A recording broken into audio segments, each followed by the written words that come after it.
able to rotate out, at least not through middle. That's okay. As it seems like full push is coming through here. TSM onto the site.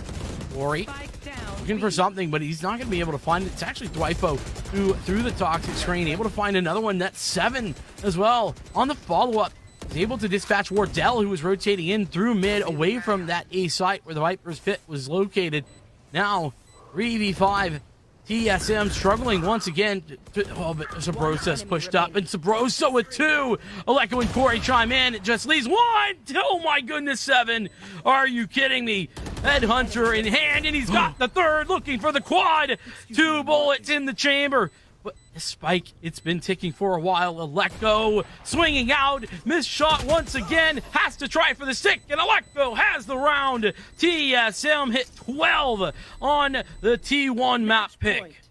What a ending to that round. You look at T1 in that position, and it's just, they start off strong. And this is one of the reasons why I say Sage is someone that is, I think, should at the very least start to be a little bit hesitant of a pick when it comes to this site. Yes, you can guarantee a level of safety, but I think teams are too trusting of that ice wall. We saw T1 act quite swiftly once the ice wall goes down. They just sprayed it, removed it quite quickly, and found the kill, which stopped TSM from going from that plant in a really quick fashion to having to slow down a little bit and actually forcing the player of Aleko to go for the spike plant when he should have been playing for the post plant and already having transitioned to a better position. T1 were swift, but they fell apart on site. They got too greedy in their sightline, swung out with not enough intel, and TSM pounces. The recovery was there, but only because of one man. And guess what? That man's already off the board with TSM at match point.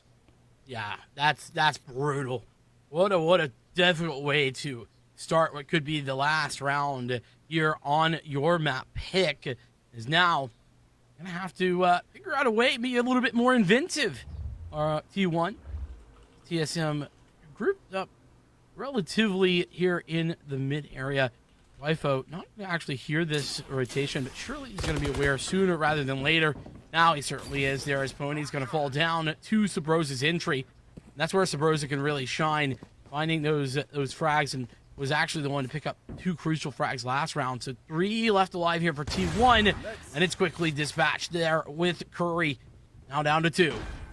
This is just a very solid round for the side of TSM. Jiggle Peak employed there by Thwyfo, but obviously futile as Wardell will find their second. Hunter's Fury employed, and Wardell will find their 3rd. You saw the attempt there by Aleko to kill Steel with the Hunter's Fury. Not necessary. Steel, last one alive, and well, not for much longer when it comes down to it. A solid map 1 for TSM. The total polar opposite of what you had anticipated, what I had also anticipated. TSM are gunning out for blood, and it's T1 having to curry the favor of the opposing direction now in do or die moments when we head over to map 2. Yeah, and I guess just, having some practice on this map.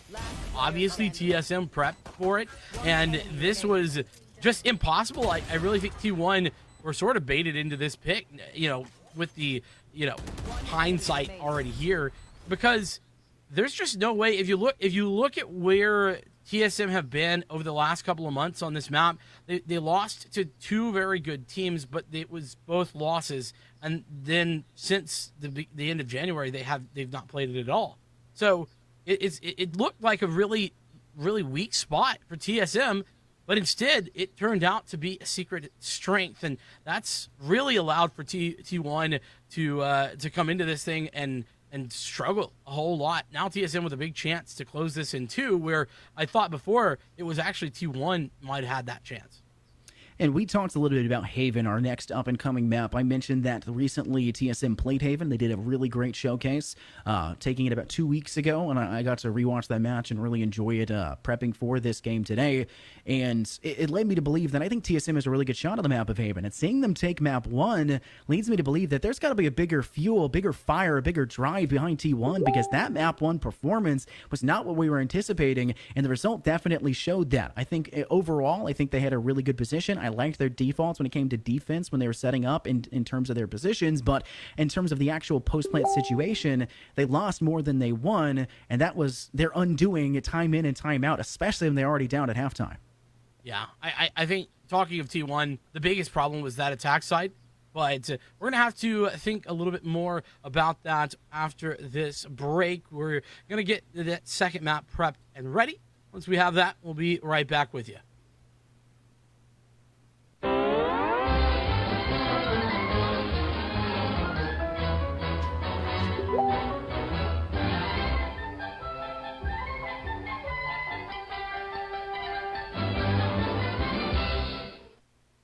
Hi, I'm a video game character with a special message for all you gamers.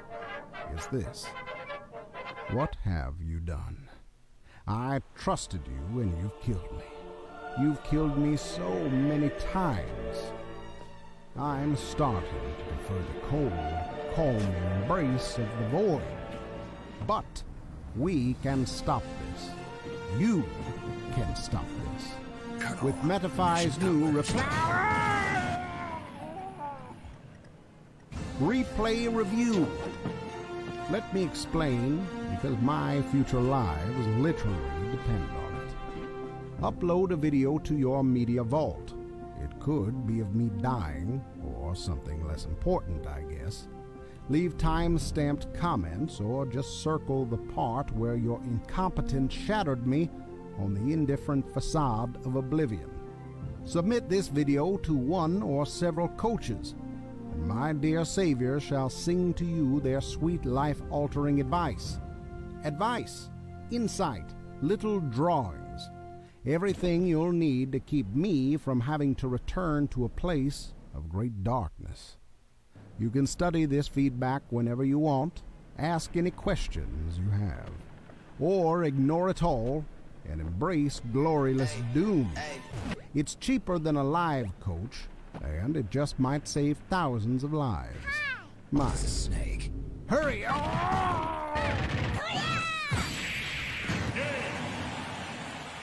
Hurry.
Are you tired of playing online tournaments for no glory and fake online trophies?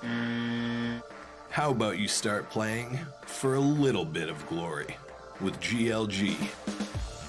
Not only do we host real prize pool tournaments, we professionally broadcast them live on Twitch. As Beefcake really can't find anything. Hydro finds two through the flash. Can he find the third? This Opshot's gonna make me find the three. He finds the fourth. Hydro is on fire. This man is putting his team in the backpack to try to win this tournament. We've got casters, highlight videos, Oh! Sweet Pea with the blind shot! player features, the whole shebang. Are you ready for your little bit of glory?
Replay review.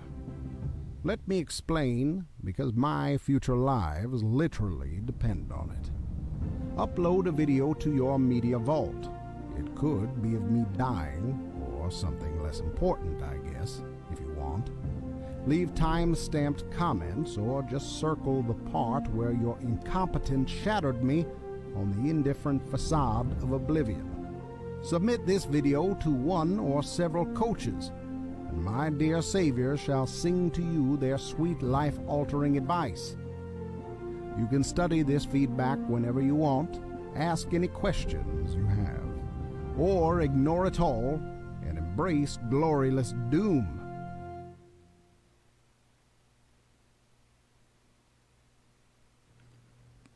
Well, map 1 didn't really go as planned, at least not for T1, losing out 13-8 on their own map pick. Vincent alongside Infernosis here back for map number 2. And, well, maybe you can let T1 know all about what went wrong there over on Juke GG. It's a brand new esports focused social media platform where you can post, comment, and reply to news, matches just like this one, or other users, your favorite streamers, all that good stuff. Shoot a follow over there to all the people you know, and of course get push notifications as well.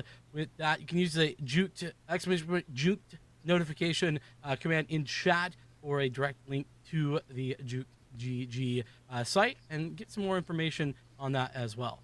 Speaking of our other sponsors, we've got GLG, actually, who's providing production for this. Talk about what goes better than Jets and Operators, Wardell and Chamber, YFP Events, and GLG Production. GLG is helping out here on the back end with the production, helping get all you beautiful people on the stream. That's me and Vincent, so to say. But GLG will be opening a gaming facility this year. And the people behind the scenes, sorry, very much production in my ear. Rochester, New York, on the 22nd floor of the Innovation Square. Check out the renderings and their current construction taking place at GLGgaminglounges.com. You won't be gaming in your mom's basement this year. You'll be gaming and taking cloud gaming to a whole new meaning. Sponsored as well, Team Syndicate. It's an esport organization that hosts open leagues and free-to-play tournaments for everyone in the North America scene. Whether you're the next Tins or have never touched a video game in your life, we aim to provide the most professional and best competitive experience. Hopefully, we'll see each and every single one of you in the next event, but make sure to use command !Syndicate in chat to join their Discord server. Well, while you're doing that and getting involved, we are getting involved with Haven. This, of course, is TSM's pick. And now with a chance to close this in a quick 2-0 fashion as well. But we're getting into agent selection, and I certainly am looking forward to see what we have going on. I think that the big interesting conversation is going to see if we have the Jet coming back in for T1, or what 7, I guess, is going to be playing on that duelist role. That's what I'm looking for, and well, it looks like we've seen that. Well, I'm telling you what we're also going to be seeing in the near future is actually a giveaway for the G Pro Superlight. Only U.S. people, the 8A only, but they're giving away a G Pro Superlight to our community. To enter, follow at YFB Gaming Live on Twitter, retweet the post, and join their community Discord. You can find that link as well in that Twitter post. They'll be announcing the winner tomorrow after this YFP Winter Classic, and we'll go ahead and see who's going to be winning that in the near future. We'll also see who's going to be winning this map in the near future, as well as maybe even the series if TSM can continue to close out. Wardell on the Chamber, not a huge shot. Corey has pretty much auto-locked in that Jet as well. We're seeing Curry finally a KO on the board. We've seen this previously as well. That's something TSM chose to employ by Rossi, and I think that that's also another smart decision to do that. It's information as well as having that suppress. I think that all in all, TSM have what it takes to facilitate a very strong map, but defense otherwise, T1, yeah, they have to make a huge recovery after the somewhat lackluster map 1 performance, especially in that first half. Yeah, no doubt about it. And I think that we probably are going to see something at least a little bit different from the T1 side, especially based on their composition with Curry playing the KO. I like the KO, but I haven't seen the KO all the time on the map Haven. We've seen it more often on Ascent, but I think it's actually really strong over on Haven. That early 0 point, it can go so many different places. I mean, just think, long A for example, or long C, or even in the mid round, throwing it in towards the middle, like that short A position. It's so effective. So I really am excited to see how that one goes. But we are underway. T1 going to be starting out on the defense. TSM on the attack side. And just about ready to go.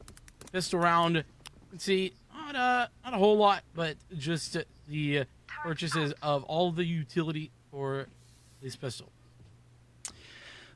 Pistol round, the one that we saw first in that first half of the map of Icebox, dropped, I believe, in TSM's favor, and T1 managed to flip it on its head, actually taking the bonus quickly afterward. But Yes. the second half wasn't exactly like that. I mean, we kind of saw a semi-replication of that, but I don't think it actually finished in the same exact way. But it got really close. The weapons were dropped by the winning team, and really caused a credit problem. TSM had to recover from that time in and time out for the next 3 or 4 rounds, and it became a slight contingency plan. So Vincent, in terms of how important these first 2 rounds are, do you think we'll still see TSM force like they did in that second half? Do you think they'll play this one a little smarter?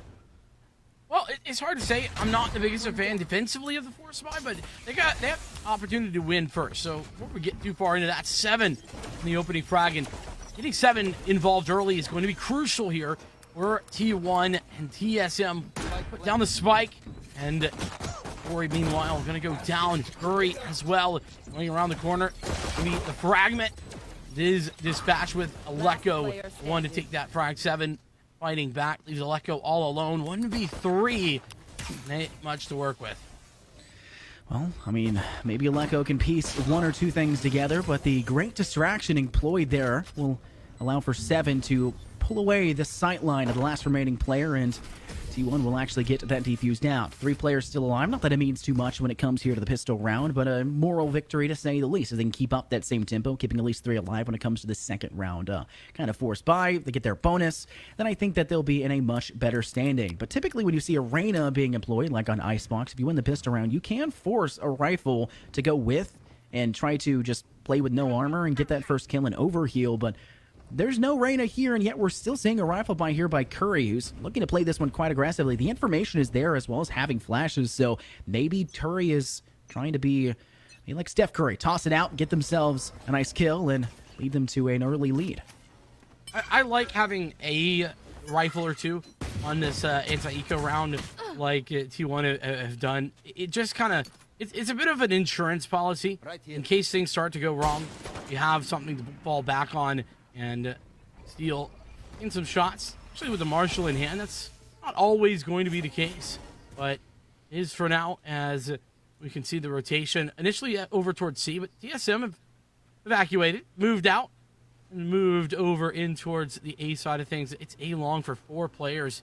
Corey, the only one not in that area, but gonna get tagged up by the Owl drone, and found out that's actually gonna keep plenty of focus on towards that B site while the push actually goes A.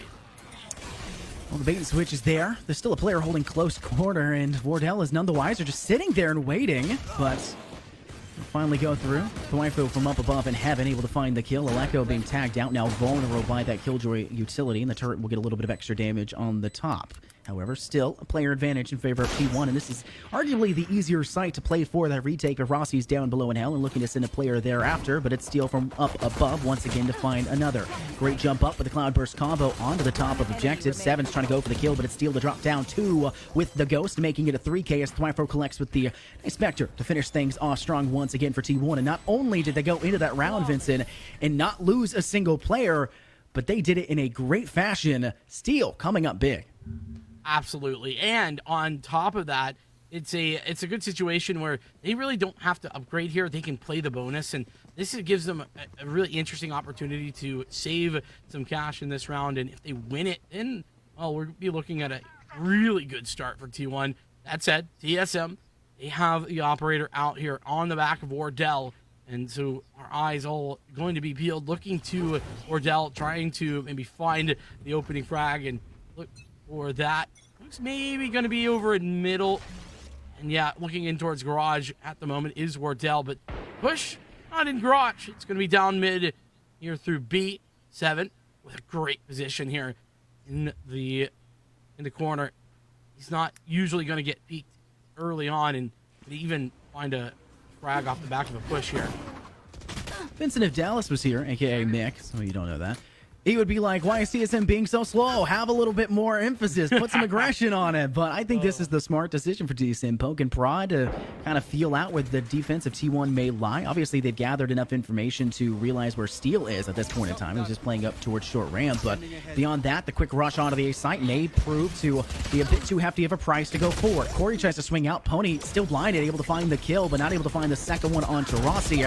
And Sub Rosa, each finding one of their own. The Phantoms coming up big as Rossi finds their second. Aleko not able to find any. Curry will find the kill instead. But it's still a one-player advantage. Make it two by TSM with Wardell collecting with an operator onto Curry again. Rossi gets the spike down. It's just the Wifo left standing. Has the Spectre and a Sheriff looking to maybe get the one shot necessary to go for the kill. You're putting a little bit of spice on that wall, but so far, it's just a bit of a patience game. The alarm button going off, giving the information there could be a player behind, but Wardell is not phased whatsoever, getting the final kill and leading TSM to their first round win. You know, it feels like there's two win conditions for TSM, generally speaking, as a squad. One of those is Wardell just kind of owns the game, pops off, and plays out of his mind, as well, he tends to do.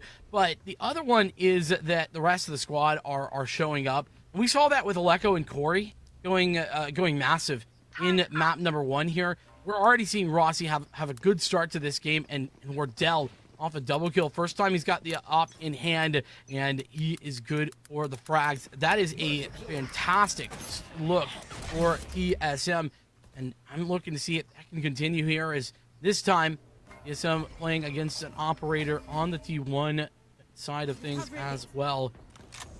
Ultimately, it's like maybe a B hit is forthcoming. A lot of this pressure for TSM being applied here at the B side. But notice how far back they're leaving the spike. Still in sights in a window. I think they were just trying to apply pressure, figure out how much utility is placed inside of that entrance towards B, and then try to flush out away from that courtyard. There's still a player holding close. It's the KJ trying to hold down Garage. The Wifo's doing their best, but the Nano Swarm does not manage to catch any target in the process. Sub Rosa seemingly unscathed, but some assistance from Curry could actually put Sub Rosa in a bad spot. Not seemingly spraying through the nebula just yet, but Vincent with time kind of running out here for the side of TSM to facilitate an attack forward. They have to start to dedicate themselves, and from the looks of things, C may be their avenue, and that site is wholeheartedly open for the taking. Remembers coming and a fourth quickly to join TSM towards the C long position. KO play for the defense. Here comes the Hunter's Fury. It's Neural Command as well. And that KO is taken out quickly and easily. Curry no longer in for the world as Corey tries to find some success. The spray, though, not good. It's Steel to win out. And now TSM in a pretty good spot with regard to post-plant, but they're down by a player as well. T1 looking to retake, and they've got a Hunter's Fury of their own now. 7 with the dash in. It's Swipo who is cleared out this angle and now pushing forward. Swipo looking for the frag, and he's got it. That's huge. Rossi trading out. Now the Hunter's Fury to go forward. It's Pony on towards one. The defuse is coming. Pony has it. Spraying. Rossi can't hit the shot. The defuse. It's going all the way. TSM. Oh, what a rough round to go the T1 way. TSM had everything set up, but the man disadvantage on top of the fact that Rossi couldn't find the spray through the nebula was just too much to overcome. It's one of those hard situations there, Vincent, when you're talking about trying to play for that post plan. Yeah, you can step back towards that C main side and play down C long, and you can set a player inside copy. But talk about the weak link when it comes down to it, it's sight lines. They still had their Astra on the board. Pony was still alive at the beginning once the plant goes down. That allows for the side of T1 to just place down nebulas, use smokes as cover, and then start to bring in and breed out 1, 2, maybe even 3 players to go and peek for that fight while you just leave them alone to go for the defuse, and that's exactly how it works out. You lose some rifles, you lose some weapons, but you win the round, and that's going to give you a bit more economy, a bit more credits in the pocket to work with than TSM will have after they take that devastating loss. And you can see TSM being a bit more aggressive because they're bringing out these SMGs. But Sub Rosa is going to go through mid. That's a smart decision for a player with a rifle. Play for the angle that requires a longer range weapon. But the information has been gathered with that recon bolt being taken out. TSM setting themselves up at Owl Drone to find out the Rosa. In fact, might have even seen Wardell there, who's trying to play for the push through that nebula. Not going to happen for now, though. And with that, rotations coming through. TSM heading in towards A. That's a defensive setup, relatively weak, though all of the utility for the KJ is set up right here, right now. Rifo would struggle to utilize any sort of utility. Corey is able to find him instantly, and he does. Curry does find the trade, but still a great start for TSM on the entry. Rossi now doubling down on the side. It's 4v3. Great attempt. Spike will be attempted. Now officially completed. And Rossi will try to transition around to the Radiant Crate in the center stage to maybe start to work towards hell, but with the operator still ringing out in the distance, it kind of creates a precarious spot for the rest of T1 to sit and steal. Will pay the price as Wardell manages to find the kill. Rossi will spray down 7 as they jiggle peek around the corner leading out from Ton, but it does not seem to make a huge difference. Pony will follow thereafter as Rossi cleans up for the 3K.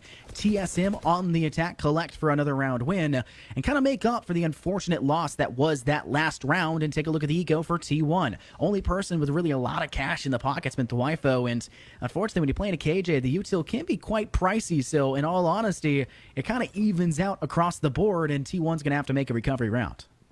That they are. The other thing, there are big mistakes on the retake. It kind of felt like T1 just kind of walked in one by one, allowing for the duels to go TSM's way. I do understand that there was a lot of pressure being applied there. Wardell as well in the long position made it hard to kind of sync players up between dropping down from heaven and coming in through the CT area, but still, it was a big whiff there by T1, and now TSM, you've been kind of a one-trick pony in that when they're headed to a site, they're headed there all the way, and everyone's involved, and it looks like we're going to be seeing that once again. All 5 players grouped up and pushing here at C. We haven't really seen a strong split from them. I think we would probably need to see a bit more of a spread-out approach, but the full head dive entry to the C site has paid off in terms of control, as you'll see the side of TSM gain a spike plant, forcing the time constraint onto the T1 side's lap, and now it's up for T1 to try and recover from this. When you see the operator shot ring out, the Pony's not going to be there for much longer as Aleko catches them as they clip the corner and cannot make that great escape. There's really not much left to work with. T1 are stuck in a 4-on-5. Now the suppress goes forward, and that's a ton of information available for TSM. The 0 point very successful in that regard. They're not going to really have much utility to work with. Subrosa will continue to pound the hurt down on T1. Corey finds 2 in the process, this onto 7 in Thwifel. You see the recon bolt coming from behind, but Corey is completely unfazed. Steel trying to make the great escape, survives just a moment longer, but it does not seem to last. Subrosa coming through the garage doors finds the kill. And we're talking about a completely revitalized TSM attack, especially after what seemed like a lackluster beginning of this map. We certainly are, and beyond that, like I said, TSM, a bit one-dimensional maybe, but they've been fantastic at actually executing these takes.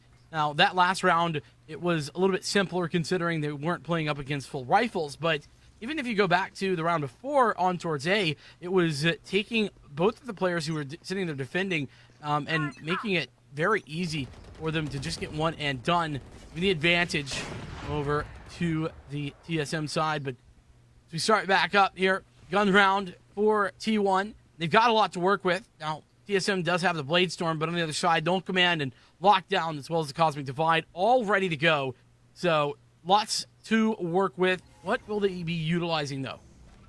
One of the weak links of bringing a KJ on the map here for Haven is it takes a single shock dart to remove out majority of that util. Yeah, the turret's slightly away, but we can see it done right there. The alarm bar goes off. Now it's just a recon bolt, and Thwifo's in probably the worst position you could probably be in. Close player Corey holding down next to the platform. There is some assistance having Curry nearby for Thwifo's needs, but beyond that, Aleko somehow walks out in front of both Thwifo and Curry, but they'll still collect the kills where necessary, and Steel will be the most recent one to have fallen, this one by Rossi's hands. Sevroza through mid will take control over Courtyard, swing out through Link, and find Pony as they're just completely caught unawares. And I think for this position, Seven's just going to save this operator and start thinking twice about maybe what they can do in the next round, start to maybe take this as attack pause. But take a look in the map up there in the top left corner. TSM, more specifically Sevroza and Corey, are hunting for this one. And with that, I really love what I saw from the TSM push there. So you were talking about kind of what happened on those two players sitting backside. Is Seven is going to find one, but traded immediately out. So honestly, TSM okay with that. But you were talking about on the site, both players falling basically instantly for T1. The reason that happens that way is because it was both Corey and Aleko that came swinging through the nebula, looking opposite directions at the exact same time. So they swung together, both got the frag, and it was just perfect timing because everyone on T1, that is, looking the wrong direction, waiting for the group up to go for the retake. So just perfect timing from TSM and perfect teamwork as well, as we see a T1 timeout activated.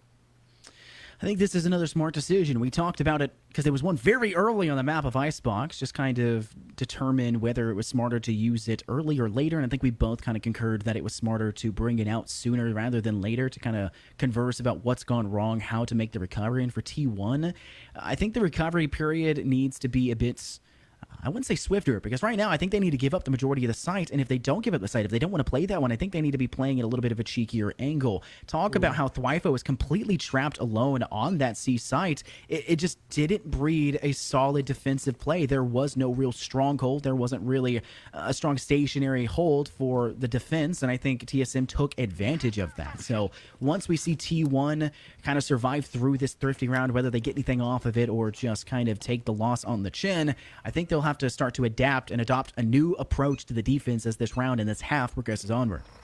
Yeah, to add on to that as well, you're right. They either need to play it passively, go for the retakes from the beginning, or alternatively set up for re-aggression as the push is happening. Set up some utility to go for that. But that's not been something we've seen thus far. You're right, though. This is a bit of an eco round. A whole lot on the cards for T1 in the coming rounds. This one, just not so much, but that's a very nice 0 point. Ori suppressed at giving the game away. TSM going to instantly rotate off the back of it. In fact, as the Nebula goes for fragment out to deny space and pushes in Corey on the site. And once again, here we go. This is okay. Massive looks for Thwyfo 7 as well. Finding a frag. And Sabrosa trying to find something more. Can't do it. Oni with a fantastic shot. He's going to get taken out with a shock dart, but it's still 2v3. T1 with the advantage. And push to doubling down. Two players there. The turn, though, not ready for it. Seal has this, and now it's 1v1. Wardell looking for it, and he's got the frag there with the operator. Oh, clutch, yes, but that got expensive. I'm very curious about why Pony decided to peek up on top of Plat. You're in a position that already gathered you one kill, and you were close enough to actually pick up the weapon. You don't need to re-swing out. You can play to survive just a little bit longer. At that point, the majority of the rest of the players for TSM were stepping out from the garage side, and maybe the one you cleared, was coming out through C-Long. You had other teammates there to assist you and hold that angle. I felt like it was a bit of a greedy push. It worked out, but Pony falls quickly afterwards, and they're not really able to clutch up. So maybe this is just a case of hindsight being 20/20, but the aggression from T1 may be their undoing. But take a look up on the top of our screen right now, Vincent. 4 ultimates for TSM, only 3 for T1, but both sides having a cosmic divide. That could be a very interesting interaction. I'll tell you, that one's even more interesting. Operator, and Wardell will lose the fight. That's something we haven't seen. Wardell basically hasn't lost an Noctool since he got in his hands in round 3 of this map. Infernosis, that's a huge turnaround, and that is T1 changing things up. Cosmic Divide now committed, and that's going to be Thwyfo having to just wait this out. Play for the retake. Fury, though, can deny the plant for just a moment. That steal putting on, and actually, let's deny the initial plant. Gets the tag, in fact, on Rossi. Blade Storm committed late on. That's Corey going over the top, and Corey with a huge frag. We talked about Corey getting involved, and every time he does, it's a game changer. The Hunter's Fury to deny the lockdown does just that, and Aleko does get an additional tag as well. Corey's on that Blade Storm, once again finding work. Corey doing it with the rifle as well. Just one left alive, and that's Steel, who's quickly taken out by the Lurk of Sabrosa. Wow, what an absolutely dominant hold over that objective. We see a Cosmic Divide being employed, and now neither team has those available. That's a great way to lock down sidelines, and yet we still see TSM recover from that position. And I think that's off the back of actually having a very mobile front. Corey being able to play over in Hell, catching Dwayne off guard. Then you have the player lagging behind. I think it was the player of Subrosa who found that kill into Steel.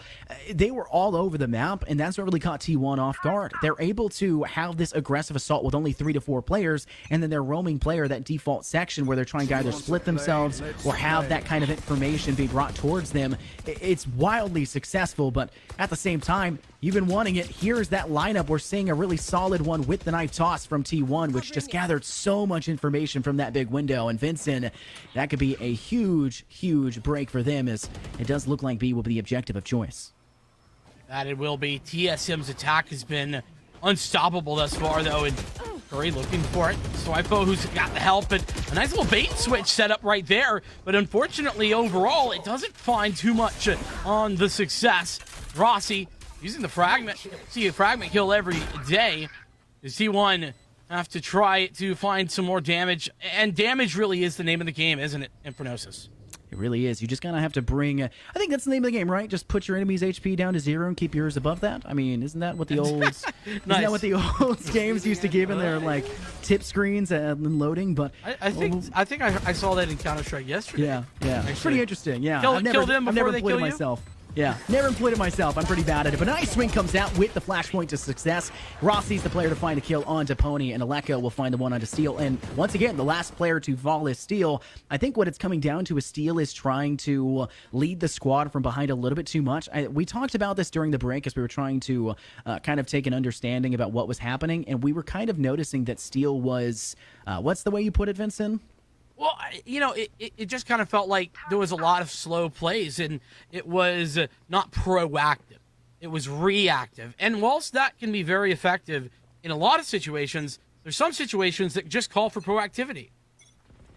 I think for right now, especially in terms of T1's defense, I think they need to be a bit more reactive than proactive, but I don't see any of it in terms of recovery in these rounds. There's a lot of positions, like the A site. You usually give that up when you're talking about playing for the retake, and yet I don't see I don't see utility placement that's kind of leading to a high level of success. But you can see that all being point out. You also see them being immediately brought down by 7, but they're not out for the fight just yet. Corey swings in and finds 2. Subrosa may fall by Steel, but Steel is short-lived also. Not being the last to die, being the third to last, so to say. 7 will recover just a little bit with the operator. It's still a 2-on-3. Player disadvantage for T1, and they're going to have to make a big recovery because this half does not look solid for them. This is the best that TSM have to offer. When they have the likes of Corey able to do what he just did, deny 7, a fantastic player in his own right. Any sort of refrag, he's just getting one, then dying right after, and Corey getting the double kill entry. That's exactly what TSM want to do, and that's how they're able to pull off wins potentially like these. I mean, we're seeing already an 8th round coming forward, mirroring the scoreline of the half. 8-4 was that on Icebox for TSM, and again, we've seen some strong stuff, and kind of going back to what T1 need to do. They're just not consistent. They've tried a whole bunch of things, but they just haven't been able to make any of them work. Right? Play for the retake. Well, they got pushed out, but this was ridiculous. I mean, just basically not only out aiming but out reacting the operator, despite the operator already be aiming down sight, seeing what was going forward. I think Corey's just been improving as this game has gone on. Don't you agree? I mean, as the tournament's gone on. Yeah, exactly. I mean, when you're talking about Corey early in this map was, the same thing with map 1. Didn't really have anything but 2 or 3 rounds in, constantly figuring out and poking, finding what's going to work, and adapting everything that was successful into the next round. And we've seen that time in and time out, and hopefully for the side of T1, that doesn't continue into the second half. But for TSM, I mean, it's obviously a solid place to be in. But TSM will get the plant down. Aleko in a bit of a poor spot as the second shock dart will be sent. This one, however, does not actually connect. We're still at a 5-on-5. Operator shot from Wardell, dodging the shots, but just barely not managing to get the second one off. And Pony will find the kill with the Guardian. And it's down to a 4-on-4. T1 not with the best eco, but they've got plenty of utility to go for this post plant. Oh, but look, that's a great setup from Corey and Rossi. Oh, the Curry winning huge duels. Are you kidding? T1 pulled back, and that is all off the back of that play there from Curry. The KO stepping up big time in the last round of the half and flushing up as well. Speaking of KOs, this has been a fantastic showing of KO in general. Rossi obviously playing a great game just on a pure fragging level. But we've seen so many early 0 points, especially from the attacker side. By the way, big props to Will, our observer, for catching those, because it shut down any sort of long aggression pretty much every single round there. And that's what Rossi has been doing consistently. You can see 6 assists already on top of the 14 frags that he has picked up. And this 8-4 scoreline, it could not be better for TSM as they swap to the defense. One thing I want to keep an eye out for as well, since we were highlighting Rossi, is now that they're on the defense, we saw what Curry was able to do with their own lineup. That was to gather the information and towards Courtyard, towards Big Window. But ultimately, I think it's more just a matter of getting through these few rounds. T1 need these round wins, and I unfortunately had a chance. Flyfo just barely missing the opportunity with the Frenzy. Corey will manage to make their great escape by tailwinding back out of that Big Window. And it looks like the rest of T1 will start to hop back a little bit further, maybe heading to Hay. Maybe a possibility through Courtyard or through the actual garage. And look at this position. Curry in a fight with Sub Rosa, neither coming out on top, but still plenty of information is gathered for both sides. Cordell already tagged just a little bit. Still has 3 these bullets in the Headhunter, though, ready to go. TSM on the defense here. First round, and oh man, catching a good timing. Here's a let go. Can't quite connect the shots, though. It's Steel, the one to find it. Oh, and get suppressed as the entry comes back forward to the defense. It's already rotated. Right click, and Rossi, are you kidding me? Pushing forward. Ultimately, though, trying to trade up to the Ghost. Gets punished for the trouble. Now, Wardell on the site. Another missed shot. Leaves TSM in a 1v3 at Sabrosa. Only 25 seconds left, Vincent. This is T1 in a good position. They'll take advantage of it. Curry with the kill, watching the flank of that A-Long, and clears off the remaining TSM player. That is a pistol round that was desperately needed. They needed the help towards the round differential, nothing else in that regard. And T1 now only 3 rounds behind, and this should be a situation where you would typically consider them to be guaranteed in the bonus, but time in and time out, Vincent, that's not been the case, and I can guarantee that that's going to be a constant throughout this match if we do happen to see the third map. But as of the current moment, TSM have put their name on the board, and switching over to the defense, this one is one where you can quite quickly, 10 to maybe 15 seconds, switch from one half to the other. It's quite easy in terms of time to be able to play for the retake. Yeah, critical as you set up for T1 to win this round, but, you know, they were able to pick up the pistol. They're right back in it. Back alive, no question about that. As TSM going to collect on the Ultorb there, long seat. Gathered back up, but it's going to be an easy push here for Steel and Co. Spike down here on B.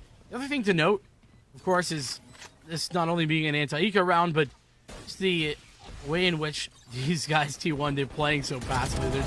They're looking for all the flanks, looking for all the angles, and they found them all.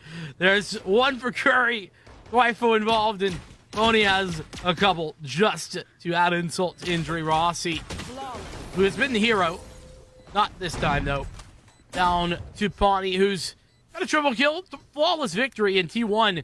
They, I think they fairly have met your requirement there. What do you say? Yeah, absolutely. That is what we were looking for at this point in time. Now, keep in mind, they do need to recover still, as they're usually stuck with SMGs still, but take a look over here at what they're actually bringing to the table here. Bulldog for Thwifo. Pony, yes, still has the Spectre, but when you're playing the Astra, you're kind of playing for that up close, staying alive to the last few moments and being successful throughout the round. You're not really trying to get in the face. Curry and Seven each have a Vandal, and Steel's bringing the Guardian. There's plenty of frag potential with these mainstay rifles in hand for T1. This could still be a round where they are fully committal and then actually apply pressure onto TSM, but from what we're seeing right now, they left Spike over towards the attacker spawn, and they're just trying to poke over towards the A long. Corey's in a bit of a bad spot, and Curry could have found the option, but from the looks of things, I think they're kind of being stuck between the cushion that TSM's defense have provided.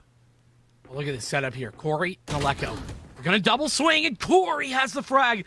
This is even worse because now Curry is fighting, and Wardell is on the push. A great setup for TSM is making this look easy in the first gun round of the half.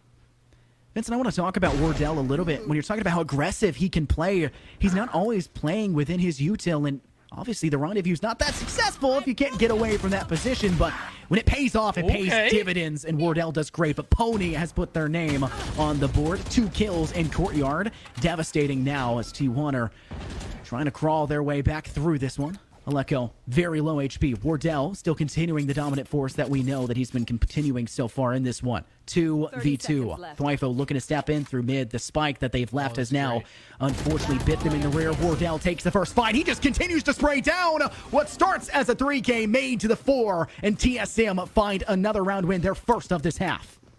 Yeah, and Pony did such a phenomenal job of fighting back in that round. Got a huge double kill. And not only that, by the way, with the Spectre against rifles.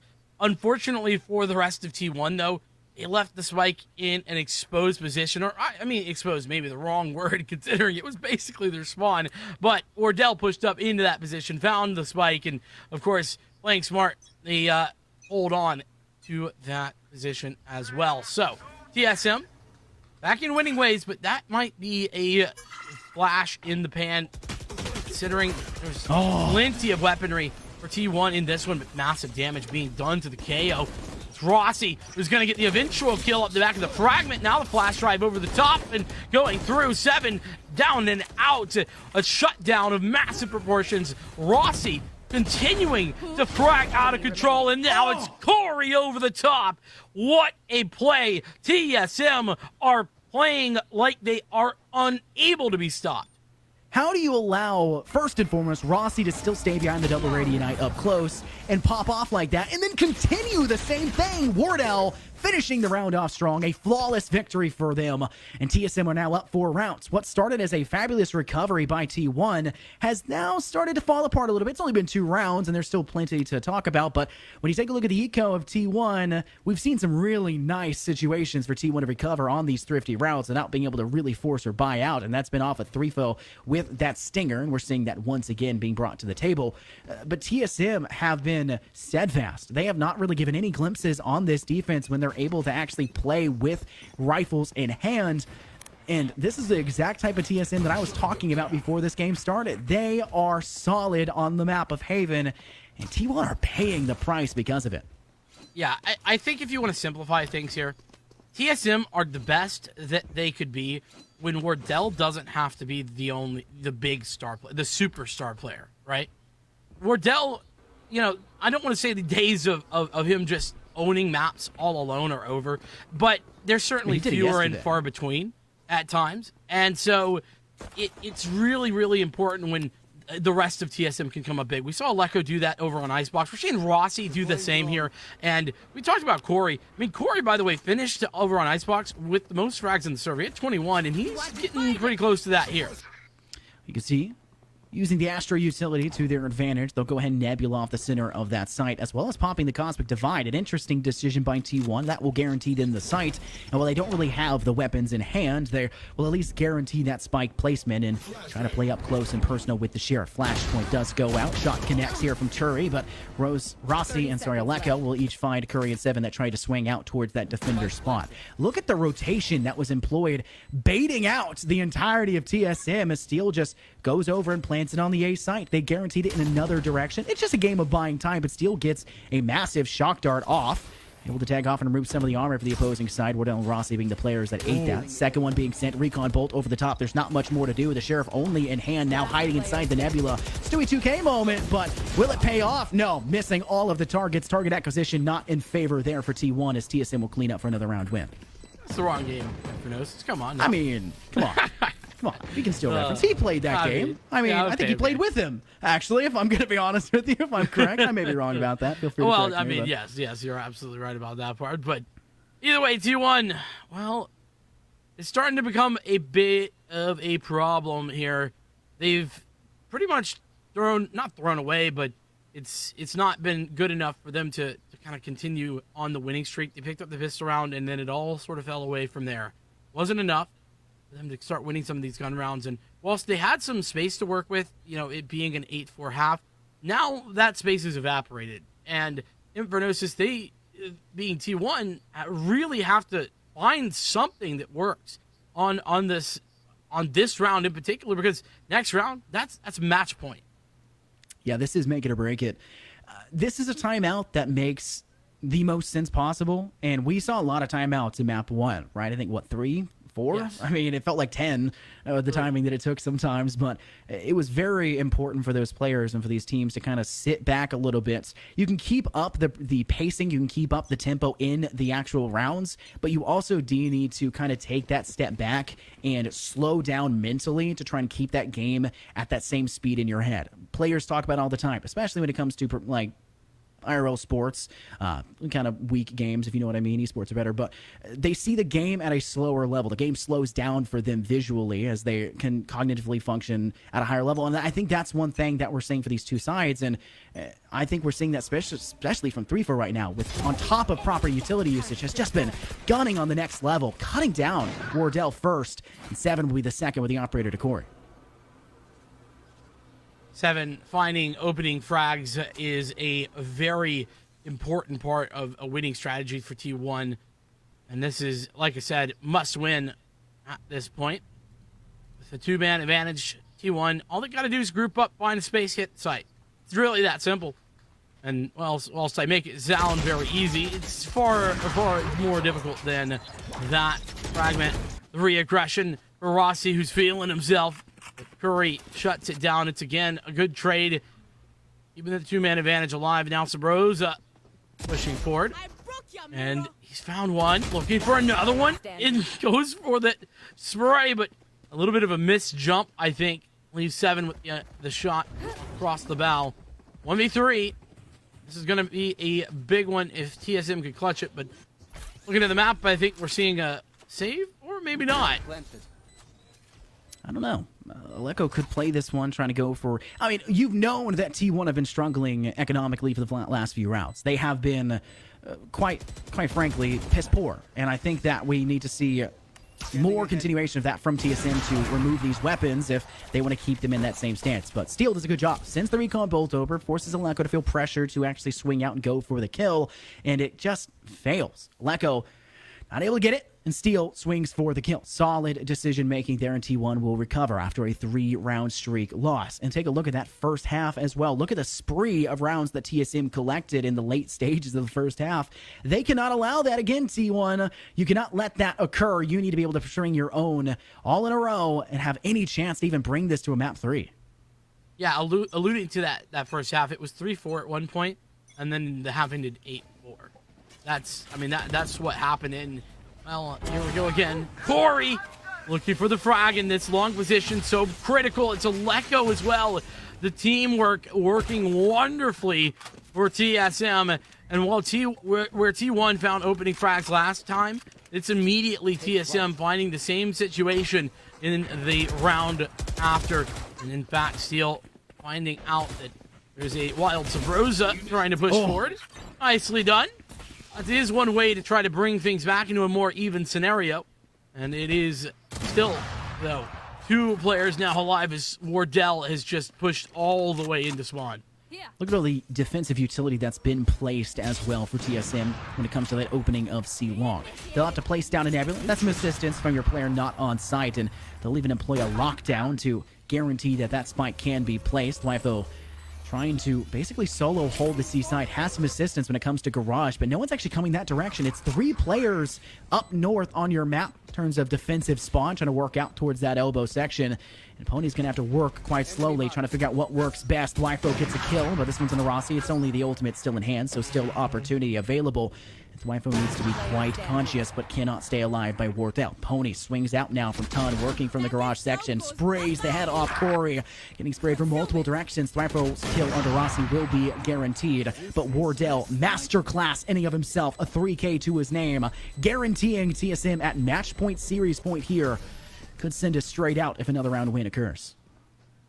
Yeah, and what I mean was shaping up to be potentially the game of the day here, considering these two Titans, is turning into a TSM show at the moment. Like you said, they've been heating up all the way through, right? They started out slow with that lost to ZMM, and then kind of dominated as they move forward. The round of 16 as well, very much in their favor, a little bit on the closer side. Now, T1, well, more like no problem for TSM as the double op comes out. Corey and Wardell have that in their hands, and we'll see if that's going to be enough to overcome what is the Blade Storm now for 7. The rest of T1 are looking to try and keep their tournament hopes alive. I don't like this decision-making here. I guess T1 realized that the information for themselves has been gathered by TSM with the 0 point, but they still send the Owl Drone. Curry does collect for 1, but Curry and Steel both lose their life, and it's forced for 7 to go for a refrag, and the Shock Darts are being sent out. It's a 3-on-3. TSM make it or break it for them here in this round. I guess the same could be said for T1. TSM just may want to send us out of this one. Aleko will opt for the Owl Drone, clearing out the rest of site, guaranteeing that the side of T1 have funneled themselves out through Courtyard, are now holding at a bit of a distance. Hopefully their weapons can survive. They'll hop onto the spike. Blade sent by Corey. No one really at the end of it. Just trying to zone out just Thwyfo. But Aleko swings out aggressively. Cuts down 1, but Thwyfo cuts down 2. Now in a one-on-one with Wardale's kill with a headhunter on the Thwyfo, but Pony steps up big, finding themselves a clutch round win. Scoreline a little bit slimmer, but T1 still quite far behind. Yeah, relatively far, but 4 rounds, that's certainly doable. And the double op investment last round, remember? Wardell and Corey both had one. That has certainly made the economy of TSM a little bit brittle. It's not perfect, and in fact, Tour de Force has already been popped out here for Wardell. And they got a hero rifle in the back of Corey. We've had a little bit of extra cash. That's going to join the 4 bits of armor and some upgraded pistols too. It's not like it's nothing. 7, nearly able to find that shot. That would have been a great start, but not to be. 1 really would have liked to use some of those ultimates in the last round, and now they are able to continue forward. Rossi also down and out. That's a bit of a shotgun up shot from 7. You just barrel stuff into the competition. You'll find your target eventually if the only thing left on your screen. Aleko from the defensive spawn. Doesn't really have much, only the Sheriff to work with. And T1 are readily aware of the circumstances for what TSM are bringing to the table. There's only 2 left standing. You'll see a bit of a lineup employed by Aleko, hoping to gather maybe information or be a Shock Dart to send into default to go for something. It'll be a recon bolt right over the top, trying to gather some intel. It doesn't find, oh no, it finds 2, a massive amount, but Steel, the one player it didn't catch, swings out much like we saw, 3 or 4 rounds ago on that C site and picks up not just 1 this time, but 2. And this time it's TSM to take the timeout. That's precisely what we were looking for. TSM, they took the eco, and now they are going to discuss how to figure this one out. So this half has been an interesting tale, right? Initially, T1 picking up the pistol and winning the first and second round. Then TSM fighting back, and over the course of a couple of back and forth rounds, they had so much success off the back of the operator, Wardell, basically pushing into spawn. And, I mean, to be fair, Rossi has just been unstoppable this game. Corey been electrifying here in the second half as well, in particular. A couple of double kills to talk about. But then T1, the adjustment that they made is they just slowed it down. They waited.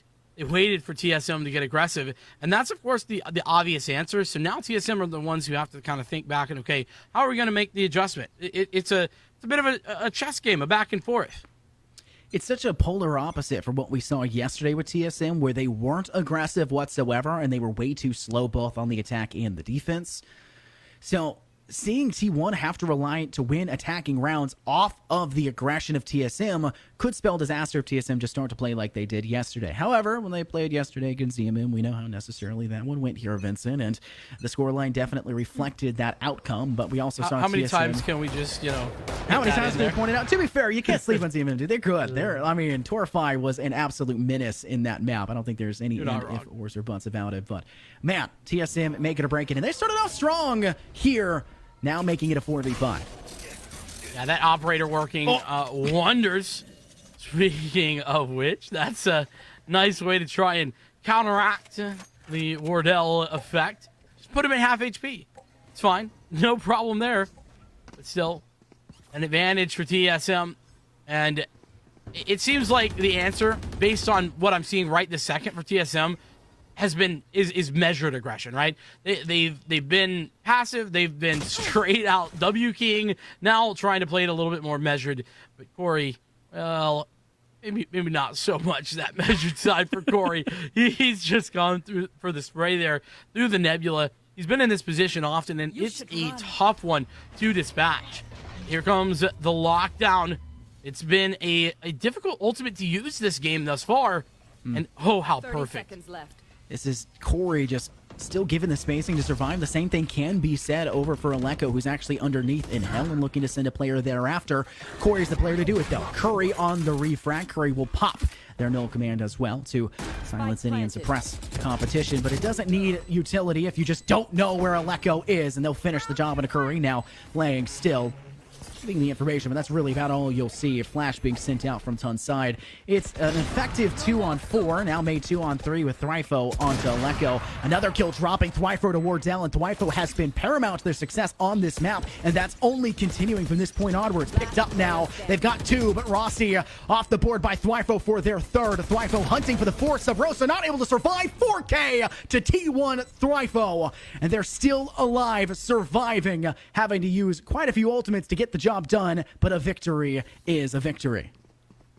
I mean, yeah, but Twyfo's got enough, kills there to be 3 orbs away from another ultimate. They just used the lockdown in that round. The null command is well used, but not very much abused, as Curry was taken out pretty much instantaneously by the Under Heaven player, excuse me. And, well, honestly, things working pretty well for T1. Again, they use their ultimates to great effect, but now they're pretty much out of them.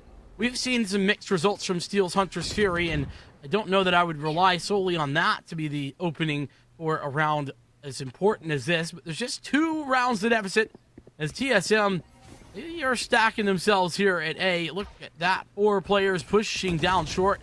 It's going to be a meeting of the minds here in this position. Curry definitely found out, but 7 on the frag. Steel going to get fragged as well.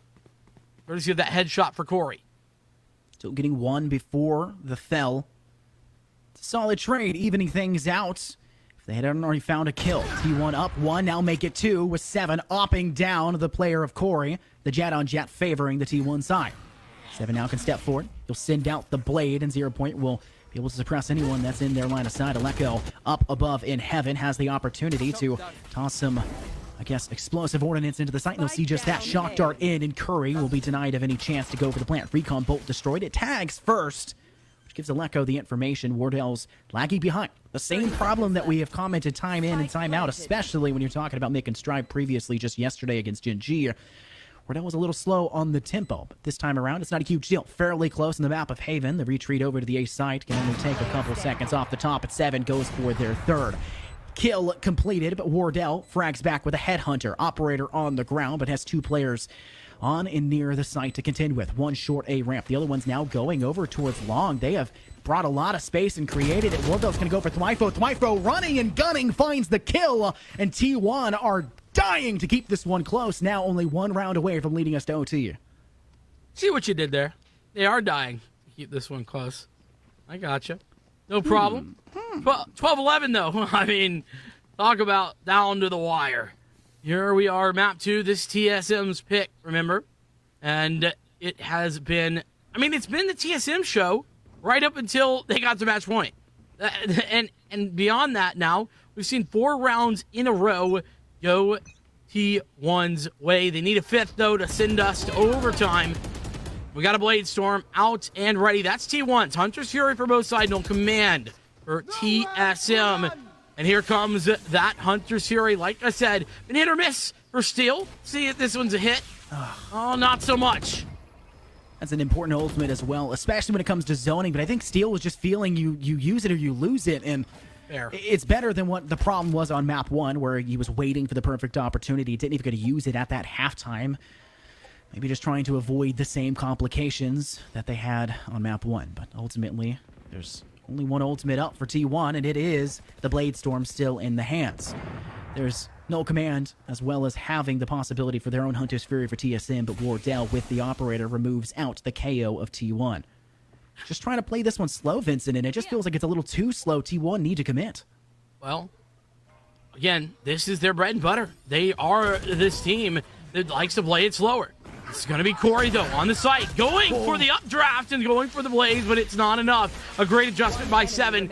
But this is Aleko. And you talk about Hunter's Fury versus Hunter's Fury. Who's been better? Aleko, no doubt, is TSM now in a position where they are just a 1 kill away from headed into the semifinals here. The YFP Winter Classic, but no, Bonnie looking to try for it. He's got 1, but there's no time left on this clock. Gotta go for kills, and he's not got him. Sabrosa puts him to bed. 6 feet under. TSM 13-11 and 2-0 on the series. What a game to show forward as well. What a total polarity shift. We've said that time in and time out. Maybe I've said it a bit too much at this point, but we came into this one conversing about how we thought the games would go before the matches started, and we said T1 on Icebox. That was our guarantor. I thought Haven for TSM because I had VOD reviewed them on this map, and I felt that they were a very comfortable team when it came to this. Now, it came close on this map. Icebox was somewhat close. I mean, 13-8 is not the worst scoreline in the world, but whew, this has been TSM dominance, and I think that this is just a continuation of their story from yesterday, Vincent, where they took on Gen G and managed to finish the job in a decisive factor. You can't undervalue what TSM has been bringing to the table, and I think they're going to continue the pace going forward, and this next game for them could be a pretty hefty one, as I think that they have a possibility to face FaZe in the next match. I think they do, and I don't know exactly how that game is going, but I would imagine FaZe is going to win. They're certainly the favorites, right? So going into that semifinal, I have to think, okay, TSM working very well. They were firing on all cylinders. And I'll go back to, I made this point 1 or 2 times, and I want to go back to it because I really think that it is important to understand what the win conditions are for TSM. It's a situation where Wardell can't be the only guy, right? Yeah. And this game, it was everyone. And I mean, Rossi played an incredible first half especially, but Corey came in there on the back half. Wardell had a good game, and Aleko and Sabrosa were doing everything that they needed to do. They are the more supporting factors. But remember, I mean, Aleko, talking about kind of comparing and contrasting Steel's Hunter series and Aleko's, how many times did we see Aleko not get a kill with his Hunter series? I gotta think that it was like once, maybe twice on Haven. So just comparing apples to apples, man for man, TSM was just, I think, outplaying the likes of T1 in this game, but it was still this close. So as individuals, TSM need to show up, and that's what they have to do if they want to see victories. And I think that is kind of the story of the day, like you said. And I think for TSM going into the next match, it's going to be fairly important for them to try to keep up the same pacing that they had, not fall victim to the same thing they had problems with on the map of, I don't know, say, binds. That could be a problem for them. I mean, when you're talking about having Wardell kind of be a little bit too far pacing overall, it's kind of hard to harp on a team that's won, but there's definitely some weak links. We're definitely seeing those glimpses, and they need to be adjusted upon and kind of talked through. But there's not really that much time between, this game and the next game, in all honesty. There could definitely still be some time to warm down and then warm back up, get themselves some water, and try to come back into the fray. But I guess first and foremost, I think it's time to thank those who allow us to actually be here and do this broadcast, our sponsors, Vincent. Yeah, absolutely. But well, let me add one more thing before we head there in Pronosis. I just want to add on. that the individual performances shown by Corey individually, Yes. I gotta throw it out there. I feel like Corey has to be like an MVP candidate for this game. And I wanted to get your opinion before we go into talking about those sponsors. Corey's ability to entry into an objective, which is a Jets job, right? I mean, you're not really trying to do anything beyond that, but even on the defense, their ability to properly use the Blade Storm, not just as an expended 1B done or just trying to pray for its use in an eco round. Corey's use of the Blade Storm was paramount to some of those clutch rounds that they needed. His ability to entry into these sites aggressively, but also being able to stay alive, not just as that tertiary distraction as you dive into the site with the Tailwind Cloudburst combo, but actually still being a hefty thorn of that budded rose on those sites. Corey did it all, and yeah, like you said, if they're all able to clutch up, and they did for the TSM side, I mean, that's what the scoreline's going to show. Absolutely is. But speaking of those sponsors, by the way, if you want to maybe get involved in a giveaway, well, we're giving away a G Pro Superlight to the community here. You got to do 3 easy things, really quite simple. You're going to follow YFP here, retweet the post on Twitter, and join the community Discord. That's, by the way, discord.gg/YFP Gaming is the direct link. I also think it's in the cards below here on the Twitch page as well. We'll be announcing the winner tomorrow, right after the YFP Winter Classic is all done and dusted. In addition to that, speaking of social media, well, GG is a brand new social media esports focused platform where you can post, comment, reply, and keep up to date with all the news, matches, and everything else esports related. Follow your favorite streamers, teams, games, and more, and stay in the know. You can do !Jute to find out more information about them in the chat as well in Pronosis. Yeah, and if you want to talk a little bit more about what happens here at YFP, it can't be done without the great combination, the duo, so to say, like Jets and Operators or Dell and Chambers. It's GLG and YFP events. So having GLG run the production and having all of us here in the talent show, as well as all the casters you'll have in the next match as well being provided, it's such a great time to have. GLG's helping out at the back end, and we're trying to give everything to the best that we can. But make sure to check out their new gaming facility. That's actually opening this year in Rochester, New York, on the 22nd floor of Innovation Square. I know that matches to the date pretty well, 2/22/22. To get on the point, but you can check out all their renderings. You can check out their current construction progress over at glggaminglounges.com, and you can also be able to go up and play in the clouds, take it to a whole new meaning. But if you like being able to play as well as being able to watch our production, well, go check out Team Syndicate. They're an esport organization that hosts open leagues and free-to-play tournaments for everyone in North America. Whether you're the next tens or someone that's never touched a video game in their life, there's a place for you. So make sure to check them out. Do !Syndicate in the chat to get up to their Discord server and stay up to date for everything they have in the most recent events. And with that, we want to thank you for watching the quarterfinals. We're going to be back for the semis as soon as the games are done. I think the TSM game is still going on, so we're definitely going to be waiting on that one. But we'll be back to 2 new casters as well. We're going to be here with you. I think it's going to be Strive and Mick coming back on. They were phenomenal yesterday. They're going to keep everyone informed, and going to be phenomenal once again today. We're going to take a break before we get there. We'll see you here in just a little bit.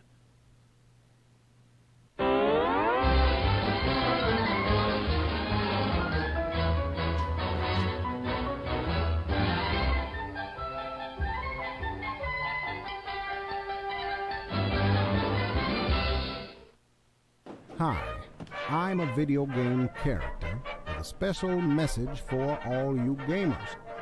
Is this: what have you done? I trusted you and you've killed me. You've killed me so many times. I'm starting to prefer the cold, calm embrace of the void. But we can stop this. You can stop this. With Metafy's new replay review. Let me explain, because my future lives literally depend on it. Upload a video to your media vault. It could be of me dying, or something less important, I guess. Leave time-stamped comments, or just circle the part where your incompetence shattered me on the indifferent facade of oblivion. Submit this video to one or several coaches, and my dear Savior shall sing to you their sweet life-altering advice. Advice, insight, little drawings, everything you'll need to keep me from having to return to a place of great darkness.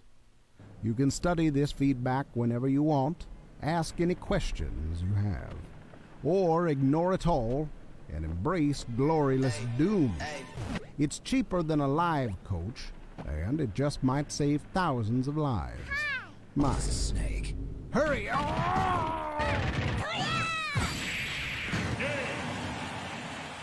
Hurry. Are you tired of playing online tournaments for no glory and fake online trophies? How about you start playing for a little bit of glory with GLG? Not only do we host real prize pool tournaments, we professionally broadcast them live on Twitch. As BK really can't find anything. Hydro finds two through the flash. Can he find the third? This offset's gonna make me find the three. He finds the fourth. Hydro is on fire. This man is putting his team in the backpack to try to win this tournament. We've got casters, highlight videos, Oh! Sweet Pea with the blind shot! player features, the whole shebang. Are you ready for your little bit of glory?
Bye.